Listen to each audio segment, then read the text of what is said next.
Madame, je vous en prie, appelez-moi immédiatement. C'est urgent. La voix de maître Vanel, d'habitude posée comme un livre refermé, tremblait à peine. Il avait laissé ce message à White 12, un matin où la pluie mordillait encore le zinc des toits. J'ai posé le téléphone sur la table, à côté de ma tasse de thé, et j'ai senti mes doigts, tout à coup, devenir étrangers à ma main. Je ne sais pas pourquoi j'ai d'abord regardé la fenêtre être pour vérifier que le monde existait encore, dehors, avec ses nuages et ses passants pressés, que je n'avais pas rêvé. Mais la phrase était là, claire et nue, comme un éclat de verre dans la paume. Appelez-moi immédiatement. Je n'ai pas appelé tout de suite.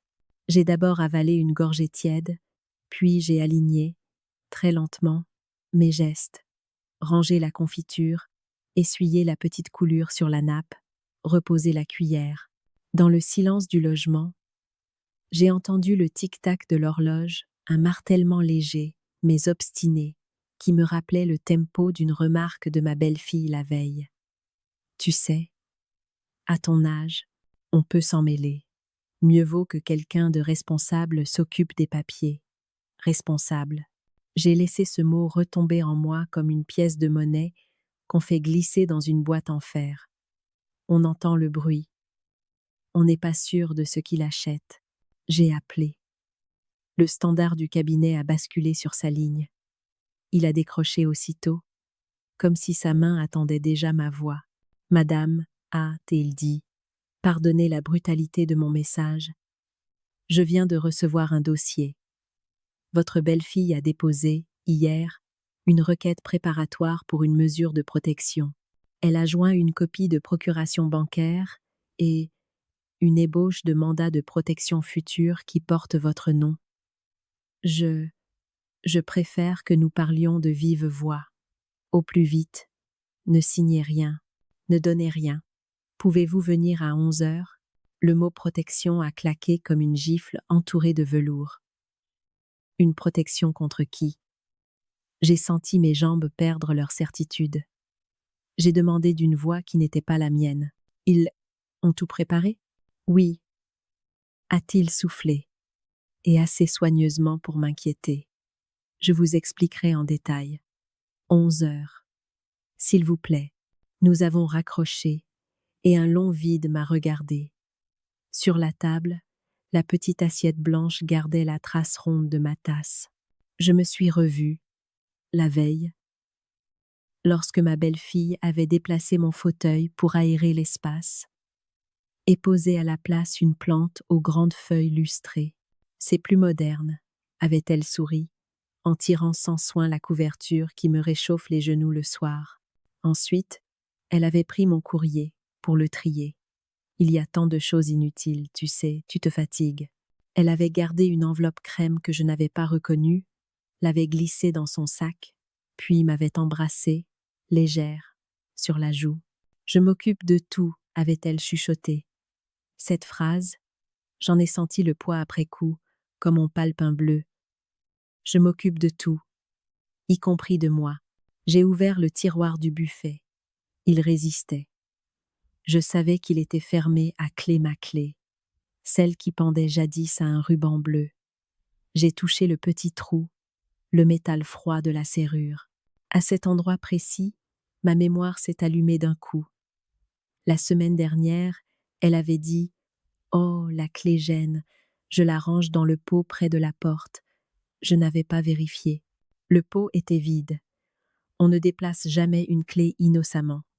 Une clé déplacée est une phrase prononcée en silence. Je me suis assise. J'ai pris mon carnet, le vert, celui où j'écris depuis que mon mari n'est plus là. J'ai daté la page.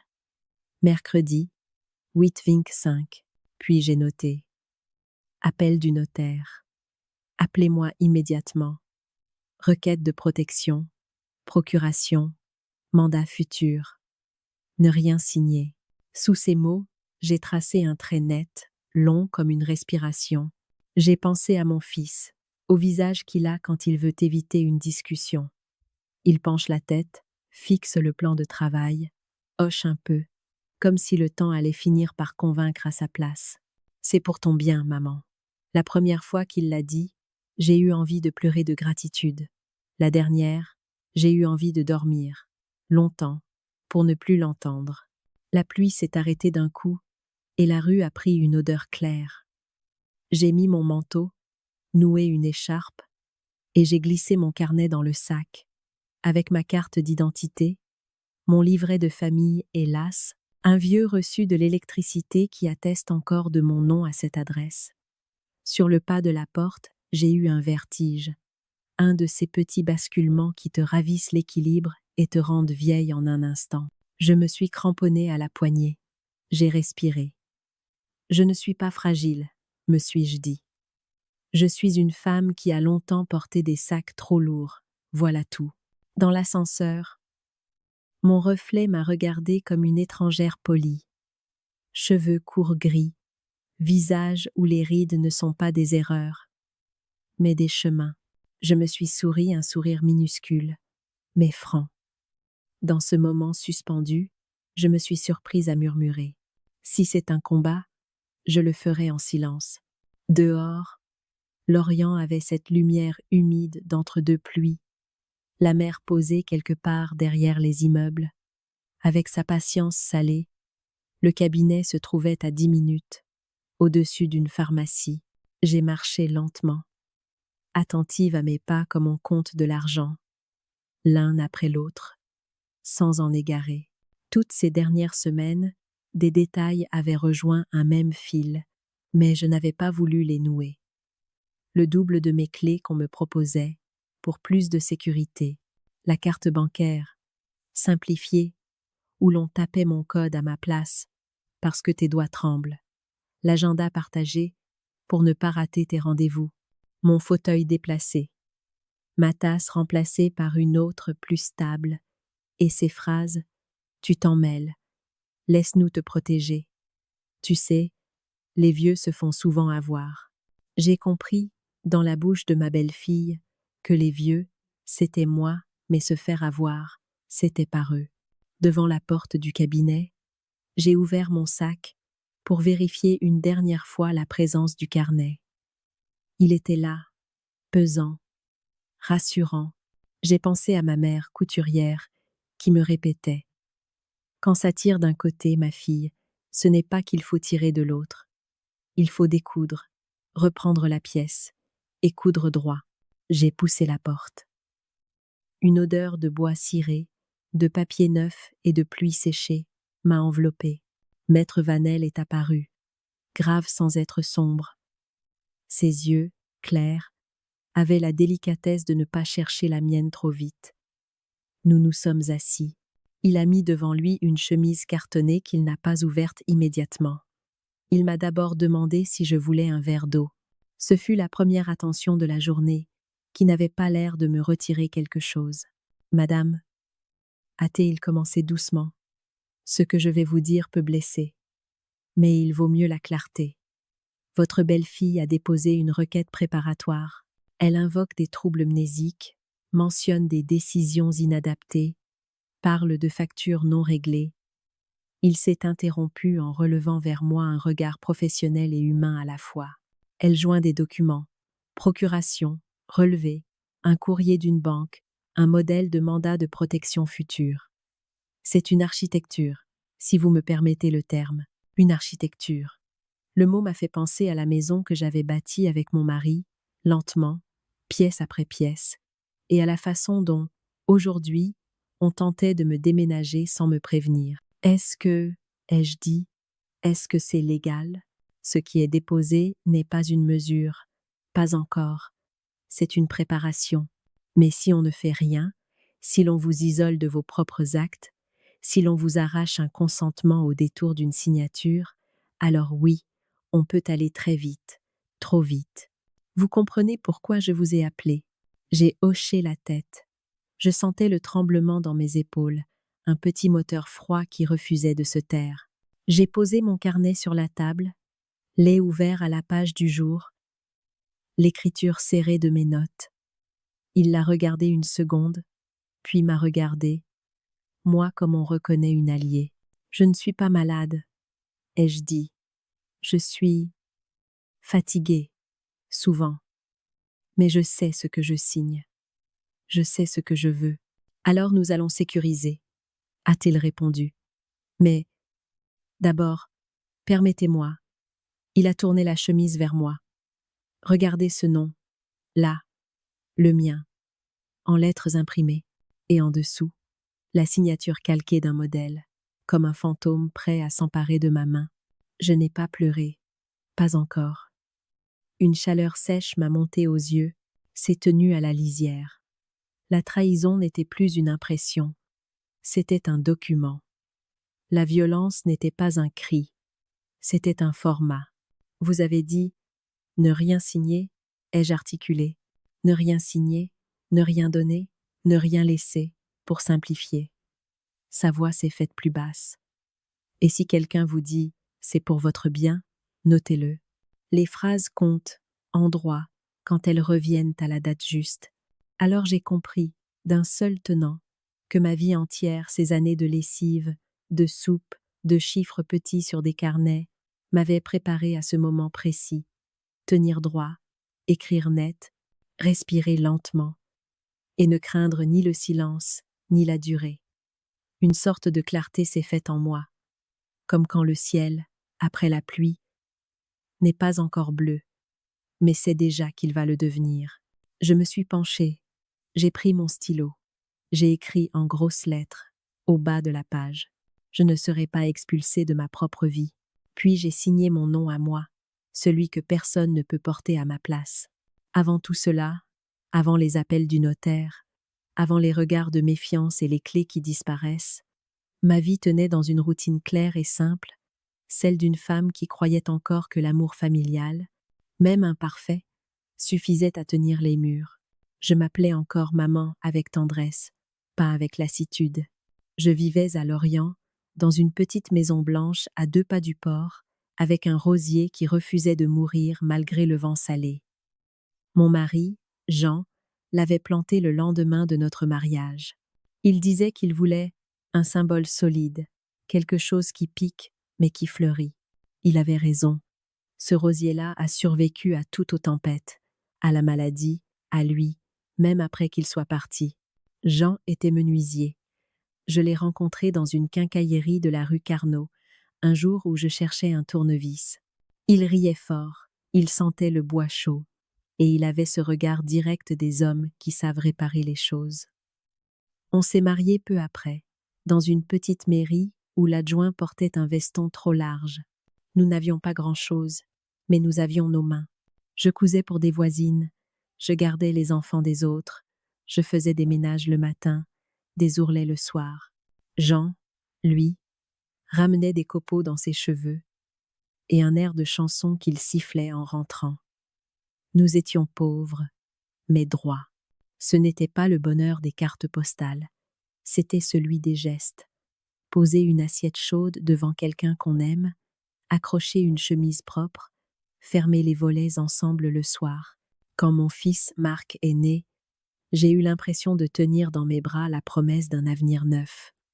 Il dormait mal, il criait fort, mais chaque cri m'était musique. J'ai arrêté le travail pour m'occuper de lui. Jean disait souvent « C'est ton chef-d'œuvre, Madeleine ». Je souriais, même si, parfois, je sentais que ma vie se rétrécissait autour de ce petit être. Mais j'étais fière, presque naïvement. J'ai tout fait pour qu'il ne manque de rien. J'ai renoncé aux vacances, aux robes, aux dîners avec les voisines. J'ai appris à calculer les factures sur le coin d'une nappe, à ne rien gaspiller. Quand il a eu 10 à 8 ans, il est parti faire des études d'économie à Rennes. Il m'a embrassée sur le front et a dit « Je reviendrai souvent, maman ». Il n'est pas revenu souvent. Jean est tombé malade peu après. Un cancer des poumons. Je l'ai accompagné jusqu'au bout, avec mes mains et mes mots, sans me plaindre. Le dernier soir, il a murmuré « Tu tiendras, hein ?» J'ai répondu « Comme toujours ». Et j'ai tenu. Mais la maison s'est vidée. Le silence, au début, m'a paru doux, puis pesant, puis presque coupant. Marc s'est marié à 30 ans. Il m'a présenté Claire, sa fiancée, lors d'un déjeuner dominical. Elle avait un sourire impeccable et une voix douce comme une lame. Dès le premier jour, j'ai compris qu'elle allait diriger sans jamais hausser le ton. Elle a dit « Je prendrai soin de votre fils ». J'ai répondu « Je n'en doute pas ». Mais j'ai senti, au fond, une distance, quelque chose d'un peu froid, d'un peu administratif. Elle parlait du mariage comme d'un projet d'entreprise. Je n'ai pas su si c'était la modernité ou simplement l'intérêt. Je leur ai donné tout ce que j'avais. Mon aide, ma maison, mon argent économisé. Quand ils ont voulu acheter leur pavillon, j'ai signé la donation d'une partie du terrain familial. C'est pour eux, disait Jean dans ma tête. J'ai signé sans lire les clauses. Parce qu'à cette époque, je croyais encore qu'une mère qui donne n'a rien à craindre. Je me trompais. Les années ont passé, rythmées par les anniversaires et les petites fêtes. Je préparais toujours trop. J'espérais toujours trop. Marc venait, puis repartait vite. Claire disait souvent « Elle a bon cœur, ta mère, mais elle se fatigue pour rien ». J'ai ri, la première fois. J'ai fait semblant d'entendre une taquinerie, mais il y avait, sous ces mots, cette poussière d'ironie qui salit sans qu'on s'en aperçoive. Quand ma retraite est arrivée, j'ai quitté la maison du port pour m'installer dans un petit appartement près du parc Jules Ferry. Marc et Claire m'ont aidé à organiser mes papiers. Elle a pris les dossiers, lui a signé des formulaires. J'étais soulagée de ne plus tout gérer. C'était doux, cette idée d'être enfin prise en charge. Mais la douceur, parfois, cache le poison. Je me revois encore, ces matins paisibles où je faisais mon café en regardant la mer derrière les toits. Je notais les menus dans mon carnet. Soupe de carottes, tarte aux pommes, thé à 16 heures. Tout semblait encore à sa place. Les gens du quartier me saluaient. J'avais ma petite routine, mon banc au parc, ma chaise au café Manceau. C'était ma vie d'avant, simple, pleine de gestes, de souvenirs, de linge qui sèche à la fenêtre. Et c'est cette vie, cette paix, que ma belle-fille allait méthodiquement démonter sans cri, sans coup, mais avec la précision d'une main froide. C'est étrange comme les choses changent, sans qu'on s'en rende compte. Elles ne s'effondrent pas d'un coup, elles se déplacent, lentement, 1 centimètre par jour. Et puis, un matin, on se réveille, et tout a bougé. La chaise n'est plus à la même place. Le ton des voix n'a plus la même chaleur. Le regard de ceux qu'on aime glisse ailleurs. Les premières fois, j'ai trouvé cela normal. Marc et Claire passaient souvent me voir le dimanche. Je préparais toujours trop. Une soupe, un clafoutis, un rôti. J'avais cette habitude d'en faire trop, comme si nourrir était encore un moyen d'exister. Mais bientôt, Claire a commencé à me dire, d'un ton léger, « Oh, tu ne devrais pas te fatiguer autant, Madeleine. On préfère quelque chose de simple. » Quelque chose de simple voulait dire acheter, réchauffer, ne toucher plus aux choses. Je me suis pliée. J'ai acheté, j'ai réchauffé, mais à chaque fois, j'avais le sentiment de disparaître un peu. Un jour, elle a ouvert le buffet de la cuisine et a sorti mes assiettes anciennes, celles de ma mère, aux fleurs bleues. Elle a dit « Ce n'est plus ton style, tu sais. On va les mettre à la cave. Ça prend la poussière. » Je n'ai rien répondu. Elle les a empilés dans un carton, sans regarder les petits éclats sur le bord, ceux que j'aimais justement parce qu'ils racontaient nos repas de famille. Mon fils, lui, consultait son téléphone. Je crois que c'est ce silence-là, celui de Marc, qui m'a le plus fait mal. Pas les mots de Claire, mais son absence de mots à lui. Peu à peu, ma maison s'est remplie de leurs objets. Des cadres minimalistes, des bougies à la lavande, des coussins géométriques. Le fauteuil de Jean a disparu pour aérer l'espace. A-t-elle dit. Mon espace à moi, je ne savais plus où il commençait, ni où il finissait. Un soir, je me suis surprise à ne plus reconnaître mon propre salon. J'ai pensé à ce que m'avait dit mon mari autrefois. Si un jour tu ne reconnais plus ta maison, c'est qu'on t'a volé plus que des meubles. Puis, il y eut ces remarques. légères comme des flèches. Tu oublies souvent tes lunettes, non? Tu devrais noter tes courses. À ton âge, la mémoire, ça fuit. Tu fais confiance à n'importe qui. Fais attention, mamie. Chaque mot était dit avec un sourire, une main sur mon épaule, une douceur de façade.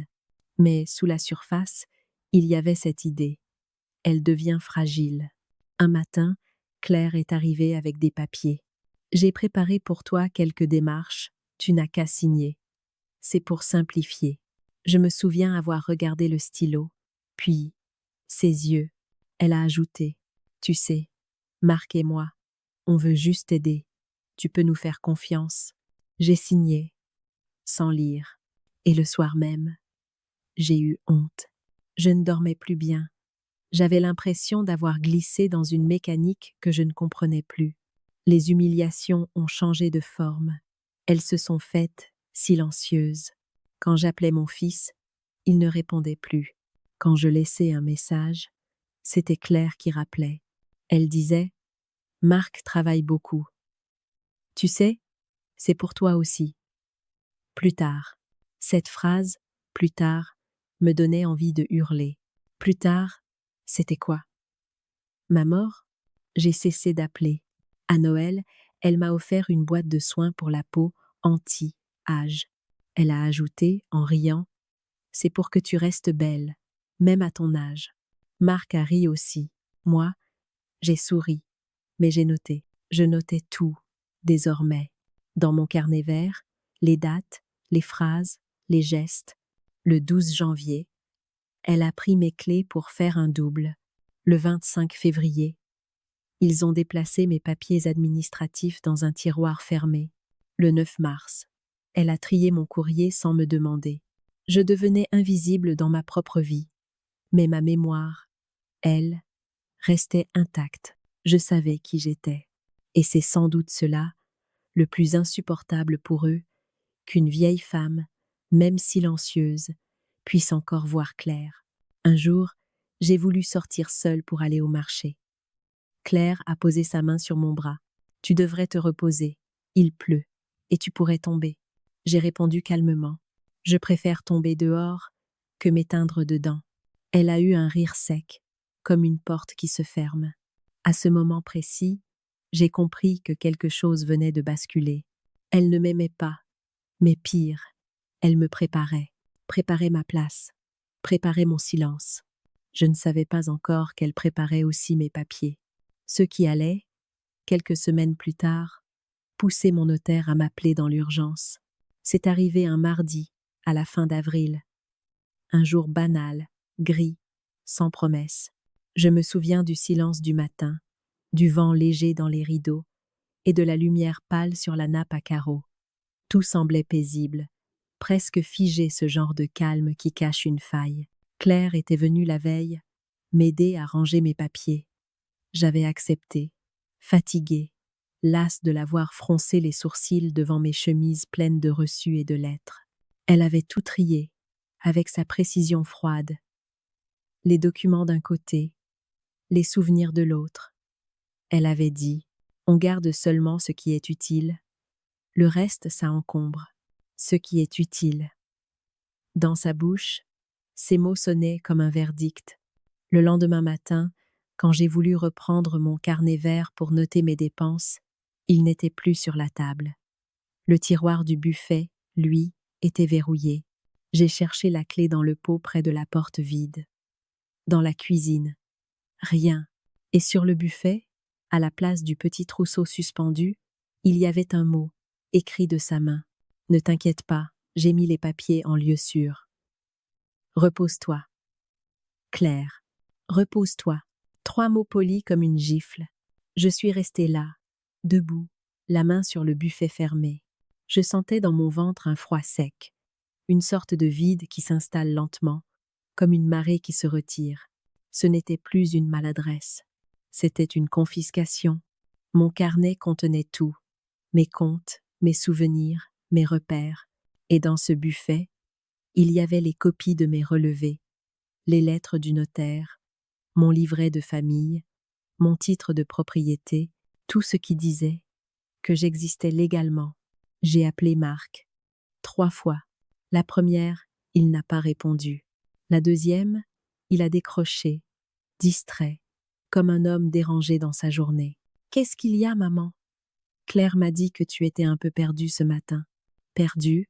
Le mot a ricoché dans ma tête comme une balle en métal. Je ne suis pas perdue, Marc. J'ai juste besoin de mes papiers. Ta femme les a pris. Elle voulait t'aider, maman. Tu devrais lui faire confiance. Sa voix était calme, mais elle sonnait loin, comme derrière une vitre. Elle a pris ma clé, Marc, et mon carnet. Tu exagères. Elle veut simplement mettre de l'ordre. Tu sais bien que tu oublies parfois où tu poses les choses. Je n'ai rien dit, parce qu'à cet instant, j'ai compris que j'étais seule, et qu'ils avaient commencé à écrire ma disparition, discrètement, sous le masque de la bienveillance. Le soir même, j'ai remarqué une chemise grise posée sur le bureau de la chambre d'amis, leur bureau, celui où ils s'installaient quand ils venaient, s'occuper de mes affaires. Sur la couverture, il était inscrit, en lettres nettes, tutelle, curatelle, dossier préparatoire. Je n'ai pas osé l'ouvrir tout de suite. Je me suis assise. J'ai compté mes respirations. 10, 20, 30. Puis j'ai glissé la chemise vers moi.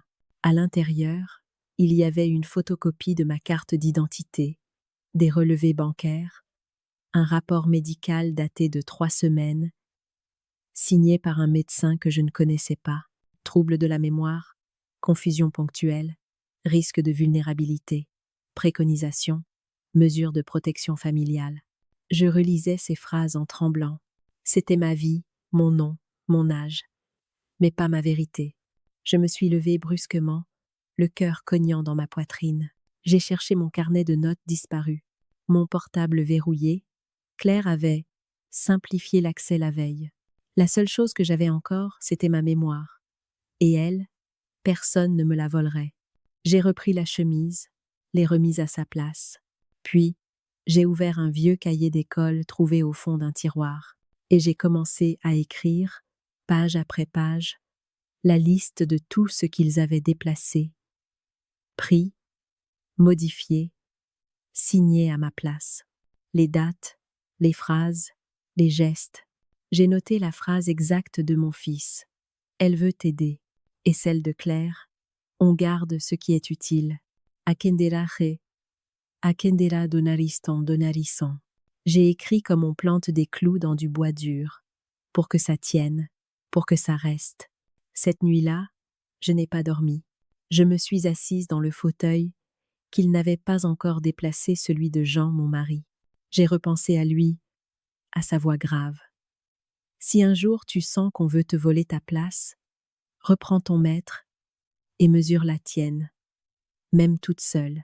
Alors j'ai pris mon cahier, mon manteau, et je suis sortie dans la rue froide. J'ai marché jusqu'au café Manceau, là où je savais trouver Mireille, mon amie d'enfance. Le café était encore fermé, mais la lumière du couloir filtrait. Elle m'a ouvert, les cheveux en bataille, l'air inquiet. Je lui ai tendu la chemise. Elle a lu, lentement, sans parler. Puis, elle m'a pris les mains. Tu vas appeler ton notaire demain matin. Et tu vas lui dire exactement ça, qu'on veut te protéger contre ta volonté. Tu crois qu'ils peuvent vraiment? Oui. Et ils le feront si tu ne bouges pas. Je suis rentrée chez moi avant le lever du jour. À 7h30, j'ai préparé un thé. À 8h12, le téléphone a sonné. C'était lui. Madame, je vous en prie, appelez-moi immédiatement. C'est urgent. Et tout a commencé là. Les jours qui ont suivi cet appel ont eu la couleur du métal. Froid, net, coupant, j'ai marché à travers eux comme une ombre lucide, incapable de pleurer, incapable même de m'indigner. C'est étrange, la trahison. Au moment où elle éclate, on ne ressent pas de colère. On ressent un vide, un silence immense, plus vaste que la douleur. Chez Maître Vanel, ce matin-là, j'avais pris des notes, calmement, pendant qu'il m'expliquait la procédure. Je m'étais écoutée respirer. Pour ne pas m'effondrer, il m'avait conseillé d'écrire tout, absolument tout, même les détails qui paraissaient insignifiants. Dates, phrases, déplacements d'objets, changements de comportement. La mémoire, m'avait-il dit, c'est votre première défense. Quand la parole vous trahit, l'écriture sauve. Je suis rentrée chez moi vers midi. Le soleil s'était levé entre deux nuages, mais il n'éclairait rien. Claire n'était pas là. Le silence me paraissait presque coupable. J'ai préparé une soupe claire, et je l'ai mangée seule, debout, sans appétit. Puis j'ai ouvert un nouveau carnet, un carnet bleu que j'avais acheté pour les comptes, jamais utilisé. Sur la première page, j'ai écrit en lettres droites « Journal de vérité, avril ». J'ai commencé par noter les faits. La clé du buffet, la disparition du carnet vert, les papiers pris, la chemise, tutelle, curatelle, l'appel du notaire. Mais, très vite, mes phrases se sont allongées. J'y ai glissé mes émotions, mes souvenirs, mes questions. Pourquoi moi? Pourquoi maintenant? Je revoyais le visage de mon fils à 12 ans, son cartable trop lourd, sa fierté d'avoir eu 16 en mathématiques. Je l'avais accompagné partout. J'avais tout donné pour qu'il n'ait jamais à mendier. Et voilà qu'à 50 ans, c'est lui qui me dépouillait lentement avec les gestes polis d'un fils bien élevé. Je ne pouvais pas le haïr. C'est ça, le piège des mères. On ne hait pas ceux qui nous détruisent. On les excuse, on les comprend. On se dit qu'ils sont fatigués, influencés, fragiles. Mais la lucidité, quand elle arrive, ne demande pas la permission. Elle s'impose comme un jour de grand froid. Cette nuit-là, je n'ai pas dormi. J'ai laissé la lumière allumée. Assise sur le bord du lit, le carnet ouvert sur mes genoux, j'ai repensé à Jean à sa façon de dire « Tiens bon », comme s'il parlait d'un clou qu'il fallait enfoncer droit malgré la résistance du bois. Je lui ai parlé, à voix basse. « Jean, ils veulent me voler ma signature. » Et puis j'ai ri, doucement, presque tendrement, de ce constat absurde. Même morte, il me défendrait encore mieux que vivant. Je me suis levée, j'ai fait chauffer du lait, et je me suis mise à marcher dans la maison. Chaque objet me parlait. La nappe, les rideaux, les verres, tout avait été choisi, lavé, repassé par mes mains. Et soudain, j'ai compris que cette maison, que j'avais offerte à mon fils en donation-partage, ne m'appartenait plus juridiquement. J'étais locataire de ma propre mémoire. J'ai ouvert la fenêtre. Le vent de mer entrait, salé et froid.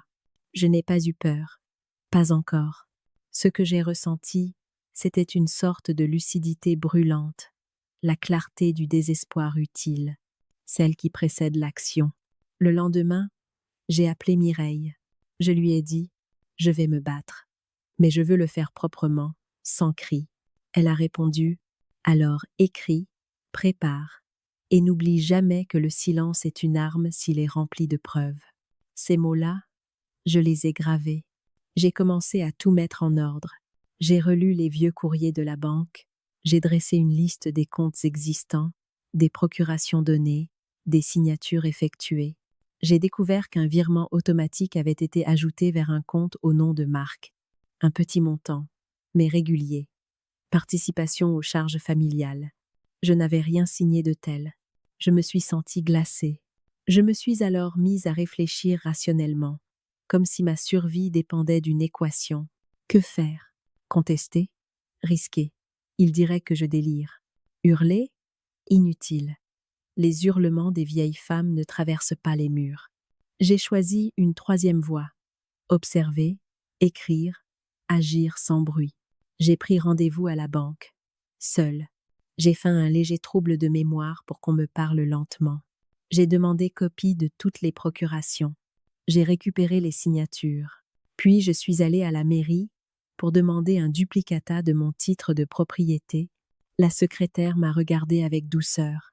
C'est rare qu'on s'en occupe soi-même à votre âge. J'ai souri. C'est pour que tout soit clair, quand je partirai. Elle a cru que je parlais de la mort. Moi, je parlais de la vie. Chaque nuit, je notais tout dans le carnet bleu. Chaque matin, je buvais mon thé en silence, face à la fenêtre, et je relisais la veille. Je m'entraînais à la patience comme d'autres s'entraînent à la prière. Je savais que le moment viendrait où je devrais me taire pour qu'ils s'enferment eux-mêmes dans leurs mensonges.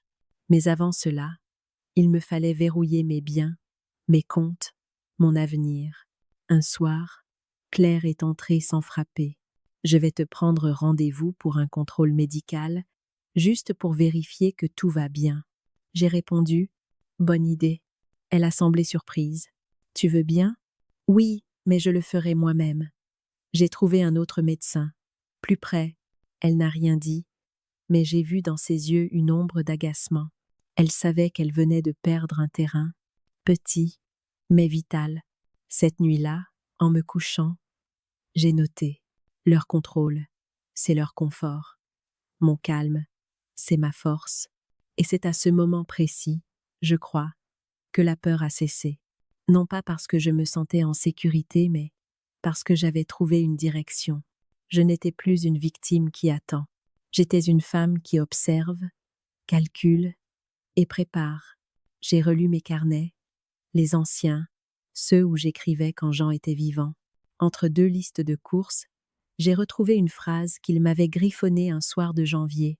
Si un jour le monde t'oublie, rappelle-lui ton nom en silence. C'est plus fort qu'un cri. J'ai refermé le carnet, et j'ai compris que la vengeance la plus juste n'est pas celle qui détruit, mais celle qui remet l'ordre dans la vérité. Les jours suivants, j'ai cessé de parler pour écouter.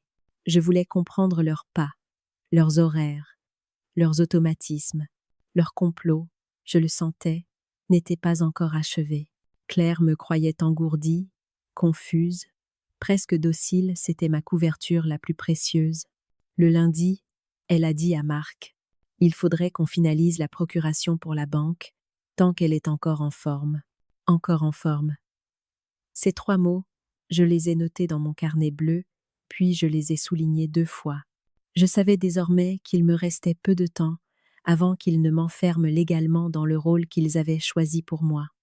La vieille femme, vulnérable, qu'on protège en la dépouillant.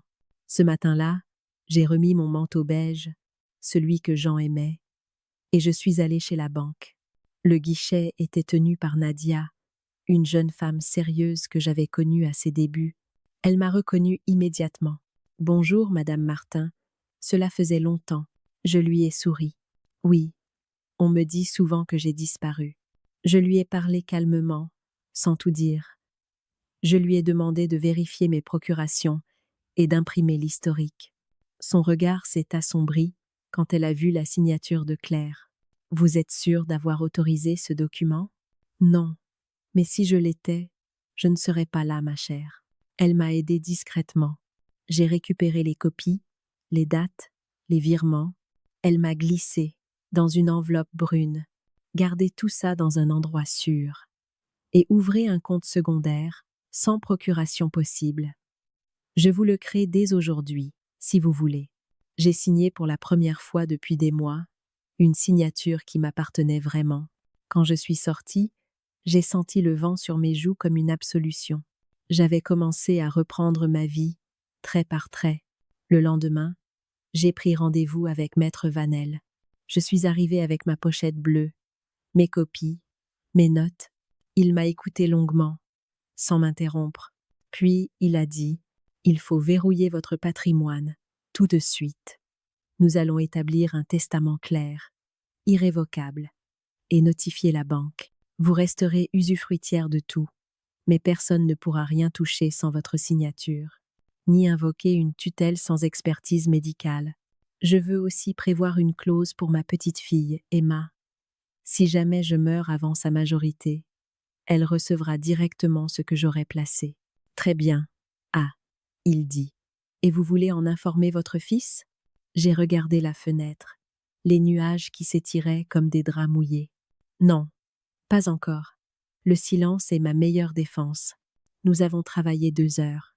Chaque signature, chaque cachet, chaque paraphe, c'était comme une couture que je refermais sur moi-même. Le bruit sec du tampon sur le papier m'a paru être une musique. Avant de partir, Maître Vanel m'a tendu une enveloppe Kraft scellée. « Ceci est votre copie du testament et des actes de protection. Rangez-la dans un lieu que vous seul connaissez. Je l'ai glissée dans mon sac, à côté de mon carnet bleu. Sur le chemin du retour, je me suis arrêtée au café Manceau. Mireille m'attendait déjà, un café noir devant elle. Alors, je lui ai souri. J'ai scellé mon avenir. Et le leur aussi, peut être. Elle a ri doucement, puis m'a serré la main. Tu n'as plus peur? Si, mais c'est une peur droite, une peur qui regarde en face. Les jours suivants, j'ai continué à jouer la comédie de la vieille femme reconnaissante. Je les ai laissés croire que tout allait bien. Je riais quand Claire me disait « Je t'ai pris un rendez-vous médical, c'est important pour le dossier ». Je répondais « Merci ma chérie », mais à chaque sourire, je notais la date, l'heure, la phrase exacte. Mon carnet bleu devenait un document de vérité, un dossier plus solide que leurs mensonges. J'ai aussi commencé à ranger ma maison en secret. J'ai trié mes papiers, déplacé certains objets dans des boîtes étiquetées que j'ai confiées à Mireille, à ne pas ouvrir sans moi. J'ai photographié tous les documents importants, y compris la chemise tutelle, curatelle. Puis, un soir, j'ai vidé une vieille boîte en fer où Jean rangeait ses clous et j'y ai mis mon testament, mon carnet, mes relevés et une photo d'Emma. Je l'ai cachée dans le double fond de la commode. Si je venais à disparaître, ai-je écrit sur un post-it plié à l'intérieur. Ouvrez ceci et appelez maître Vanel. La vengeance, je l'ai comprise à ce moment-là. Ce n'est pas frapper, c'est prévoir. C'est tisser une toile de vérité si fine qu'elle devient invisible jusqu'au jour où elle attrape le mensonge en plein vol. Une semaine plus tard, j'ai reçu un courrier de la banque confirmant la clôture de l'ancienne procuration. À peine 2 jours après, Claire m'a téléphoné, sa voix mielleuse tremblant d'irritation. « Dis-moi, la banque m'a appelé. Ils disent que je ne suis plus habilitée à gérer ton compte. Qu'est-ce que tu as fait ?»« Rien, » ai-je dit calmement. J'ai simplement mis de l'ordre, comme tu dis toujours. Un silence, puis un souffle bref, sec. « Tu deviens méfiante, Madeleine. C'est triste. » « Non, ma chère, je deviens précise. » J'ai raccroché, et pour la première fois depuis longtemps, j'ai respiré à plein poumon. Je savais que le vent tournait. Le piège, désormais, était prêt à se refermer. Je ne sais pas quel jour exactement ils ont compris qu'ils avaient perdu la main. Peut être ce jeudi-là, en fin de matinée, quand Claire est arrivée chez moi, le visage déjà tendu, la politesse en morceaux. Elle a posé son sac sur la table, sans un mot. Puis, d'un ton qui ne cherchait plus à paraître doux, elle a dit « Marc veut te parler ». Je me suis tournée vers mon fils, debout dans l'encadrement de la porte. Il n'osait pas s'asseoir. « Tu as bloqué la procuration, maman. Tu as tout fait sans nous prévenir. » « Pourquoi ?» J'ai levé la tête lentement. « Parce que j'ai enfin lu ce que je signais. » Claire a laissé échapper un rire nerveux. « Tu ne comprends pas, Madeleine. On voulait juste éviter que tu te fasses avoir. Les gens profitent tellement des personnes âgées. »« Je sais, » ai-je répondu. « C'est pour ça que j'ai préféré me protéger moi-même. » Elle s'est avancée, a posé les mains sur la table, ses ongles vernis frappant le bois comme des gouttes sèches. « Tu veux qu'on fasse comment, maintenant ? Tout est bloqué. Les factures de la maison, les transferts, même le livret d'épargne. Les miens, oui. Les vôtres, je ne sais pas. » Elle a pâli. Mon fils a fait un pas vers moi, cherchant son ton d'autrefois, celui du fils raisonnable. « Écoute, maman, ce n'est pas contre toi, mais tu deviens difficile. On voulait juste t'aider à prévoir l'avenir. » Je l'ai regardé dans les yeux. « L'avenir se prévoit, Marc. Pas le mien sans moi. » Il a ouvert la bouche, puis s'est tu. Je me suis levée, doucement, et j'ai sorti de mon sac la pochette grise, celle de maître Vanel. Je l'ai posée sur la table. Entre nous, c'est mon testament. Mon notaire en a l'original. Vous pouvez le lire si vous voulez. Il est clair. Vous n'aurez plus aucun pouvoir sur mes biens. J'ai aussi déposé, au commissariat, la copie du dossier tutelle, curatelle, trouvé chez vous, avec une attestation du médecin que j'ai choisi, moi. et qui m'a déclaré parfaitement lucide. Un long silence, le genre de silence qui pèse plus que les mots. Claire a reculé. Marc, lui, a baissé les yeux, une main sur la nuque. Il cherchait quelque chose à dire. Mais les phrases s'étranglaient avant de naître. Alors j'ai ajouté, « Je ne vous ferai pas de procès. Je ne veux pas d'argent. Je veux juste la paix. Mais que ce soit clair. À partir d'aujourd'hui, je ne signe plus rien pour simplifier. Je signe pour comprendre. » Claire a pris son sac, sèchement. « Tu te rends compte de ce que tu fais? Tu montes ton notaire contre ta propre famille. » Je me suis assise. « Non, je l'ai monté avec la vérité. Vous, vous avez monté un dossier avec le mensonge. » Elle a claqué la porte. Mon fils est resté quelques secondes. Ses lèvres bougeaient, mais rien ne sortait. Puis, il a murmuré, d'une voix d'enfant, « Pourquoi tu ne m'as pas fait confiance ?» Je l'ai regardé longuement. « Parce que tu m'as demandé d'obéir au lieu de m'écouter. » Il est parti à son tour. Le bruit de la porte a résonné dans tout l'appartement. J'ai respiré, lentement, profondément. Ce son-là, c'était celui de ma délivrance. 2 jours plus tard, j'ai reçu un appel de Maître Vanel. Ils ont tenté de contester le testament. Mais tout est légalement en ordre. Vous avez anticipé. Vous n'avez plus rien à craindre. Je lui ai simplement répondu, « Merci, maître. » J'ai surtout appris à ne plus avoir peur. Ce soir-là, j'ai allumé une bougie devant la photo de Jean. J'ai ouvert mon carnet bleu à la dernière page. J'ai écrit, « Le piège s'est refermé. » Pas avec des cris, mais avec des preuves. J'ai gagné sans bruit. Le droit et mon silence mis par écrit. Puis, j'ai soufflé la flamme. Et dans l'obscurité revenue, j'ai compris que la justice la plus profonde, celle qu'on ne peut pas contester, c'est celle qu'on exerce en restant droite. Les semaines qui ont suivi ont eu l'odeur âcre des maisons après l'incendie. Rien ne brûle encore, mais tout est noirci. Les mots, les visages, les habitudes. Tout porte la trace du feu. Je n'ai plus revu Marc pendant presque 1 mois. Le téléphone restait muet, sauf pour des appels administratifs, ma banque, mon notaire, Mireille parfois. Je vivais dans une tranquillité étrange, celle qui suit la tempête, une paix peuplée de ruines. Et pourtant, au fond, je sentais une légèreté nouvelle, comme si l'air, enfin, me reconnaissait à nouveau. Mais dehors, tout s'effondrait. Claire, d'abord, avait perdu pied. Elle avait tenté, Mathé on dit, d'expliquer à ses parents qu'elle avait voulu bien faire. Ils ne l'ont pas cru. Le dossier tutelle-curatelle, transmis par le notaire au juge des contentieux, avait été jugé abusif. On lui a rappelé que falsifier un rapport médical, même partiellement, était une faute grave. Le médecin qui avait signé ce papier, un ami de leur voisin, a été convoqué. Et l'affaire, sans devenir publique, a suffi à fissurer leur couple. Marc a quitté la maison pendant quelques semaines. Je l'ai su par Emma, ma petite fille, qui m'envoyait de courts messages, comme des éclats de tendresse qu'elle n'osait pas dire à haute voix. Papa dort dans le salon. Maman pleure beaucoup. Je ne comprends rien. Je lui répondais avec des phrases simples. Ne prends pas parti. Aime ton père. Le reste, le temps le nettoiera. Je ne voulais pas la mêler à cette histoire d'adulte usée par la peur et l'argent. Elle n'était coupable de rien. Elle était la seule lumière intacte dans ce désastre.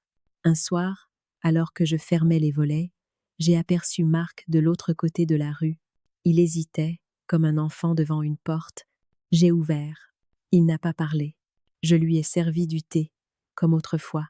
Nous avons bu en silence. Puis il a dit, sans lever les yeux, « Je n'ai rien vu venir, maman. Elle me disait que c'était pour ton bien.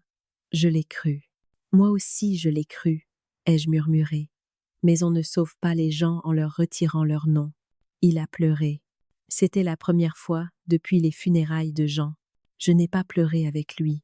Il fallait qu'il sente le poids de ses larmes seul pour comprendre ce qu'il avait fait. Je lui ai simplement tendu un mouchoir propre. Ce geste-là valait mieux que tous les pardons. Quand il est parti, Il m'a embrassé sur le front. Ce baiser-là n'était pas une réconciliation. C'était une reconnaissance timide, maladroite, mais réelle. La vérité, enfin, reprenait sa place. Peu à peu, la famille s'est divisée. Les repas du dimanche ont cessé. Les messages de Claire sont devenus rares, puis absents. Des cousins, des amis communs ont cessé d'appeler aussi. C'est curieux comme la vérité isole ceux qui la disent et démasque ceux qui l'ont cachée. Mais je n'en voulais à personne. J'avais ma paix, mon carnet bleu, mes promenades au bord de la mer. Un matin, j'ai reçu une lettre sans expéditeur.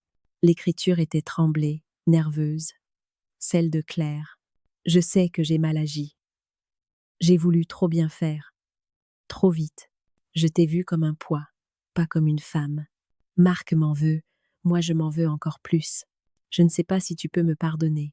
Je n'ai pas répondu, pas par rancune, mais parce que parfois, le silence est la seule réponse qui ne ment pas. Quelques jours plus tard, j'ai croisé Emma devant le lycée. Elle m'a serré fort, sa joue contre la mienne. Maman m'a dit de te dire qu'elle pense à toi. Et toi? Moi aussi. Je lui ai souri. Alors, c'est assez. L'amour, même petit, finit toujours par gagner sur le reste. À partir de là, j'ai compris que je n'avais plus rien à prouver. Je n'avais pas besoin de punir. Leurs propres mensonges les punissaient mieux que n'importe quel tribunal. Moi, je voulais simplement vivre. Un soir, en rangeant mes papiers, je suis tombée sur l'enveloppe Kraft du notaire. Le testament, les actes, tout était en ordre. J'ai pensé, j'ai fait ce que je devais faire. La vérité a retrouvé ses papiers. Et j'ai fermé la lumière. Le lendemain matin, j'ai pris le train pour Quiberon.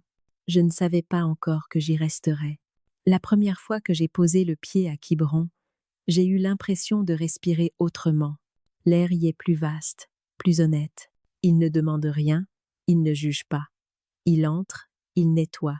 J'avais pris une petite location meublée pour quelques semaines, selon mes mots à Mireille.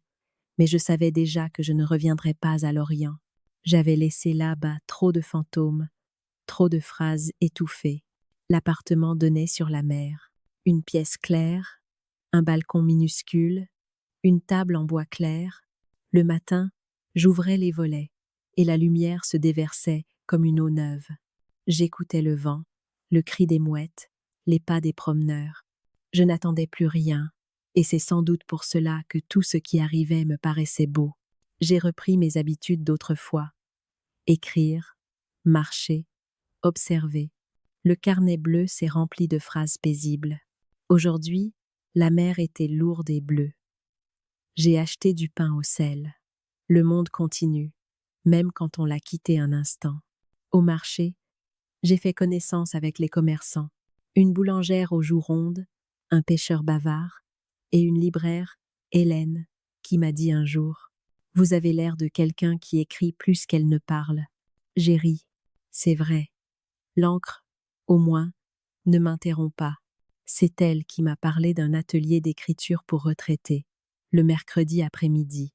J'y suis allée pour voir. Nous étions assis autour d'une grande table. Ils parlaient de leurs petits-enfants, de leurs souvenirs, de leurs peurs.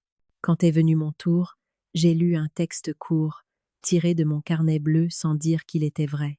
À la fin, un silence.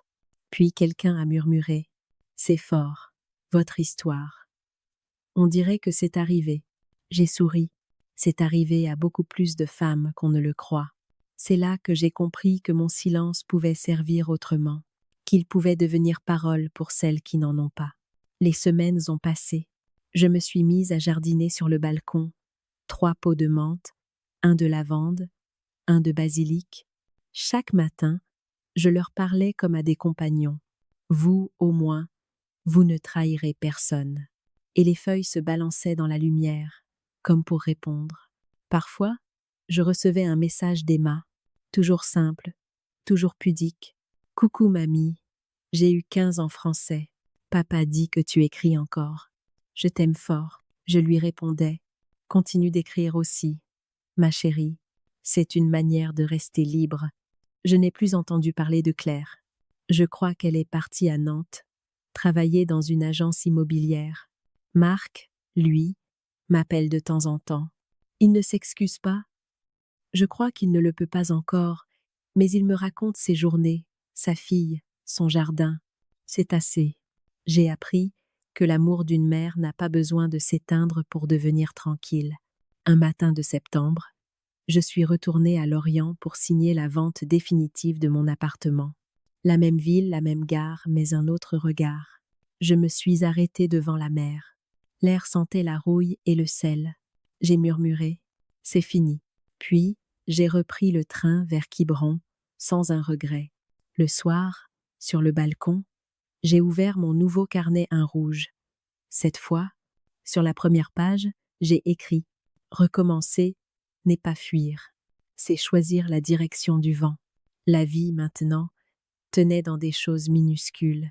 Le pain tiède du matin, la tasse de porcelaine, la caresse du soleil sur mes mains, les pas d'un voisin qui rentre tard, la radio qui crachote un air d'autrefois. J'étais seule, mais plus jamais abandonnée, parce que j'étais revenue à moi-même. Parfois, le soir, je relisais de vieux passages du carnet bleu, ceux de la peur, des nuits blanches, des humiliations. Je n'y voyais plus la douleur. Je n'y voyais qu'une femme qui s'était relevée, ligne après ligne, preuve après preuve. Et cette femme, c'était moi. Je me suis dit que si Jean me voyait, il sourirait.